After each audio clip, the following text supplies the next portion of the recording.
In today's lesson, we're learning about slope. If you recall, slope is the exact same thing as rate of change. However, slope also refers to the steepness of a line.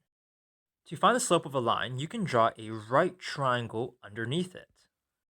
The height of this right triangle would be the rise, and the base of this right triangle would be the run. Therefore, slope would be equal to rise over run.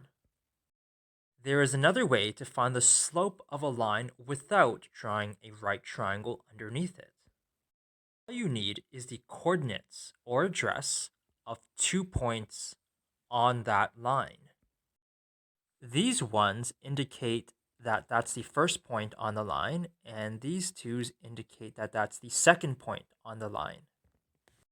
If you take y2 and subtract y1 from it, that actually gives you the rise. Meanwhile, if you take x2 and subtract x1 from it, that actually gives you the run. Therefore, this equation is the same thing as rise over run, which is the same thing as rate of change. In our first example, we need to find the slope of this green line. Before we do anything, take a look at its overall shape. Is the line going up or is it going down? The line is definitely going up. Therefore, this line must have a positive slope.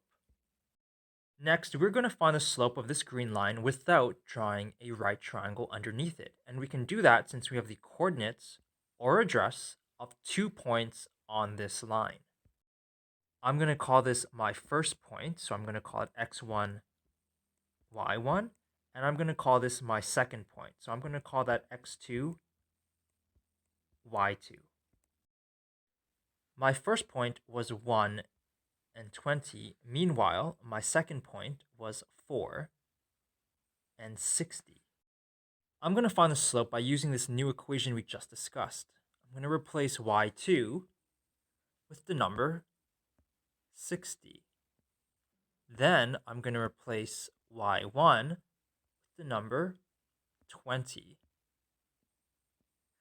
After that, I'm going to replace x2 with the number 4. And last but not least, I'm going to replace x1 with the number 1. This should be pretty straightforward. 6 subtract 20 is 40, and 4 subtract 1 is 3. Could leave this as a fraction, or you can change it to a decimal. 40 divided by 3 would be 13.3. Therefore, the slope of this green line is 13.3, and because the line was going up, it has to have a positive slope, which it definitely does.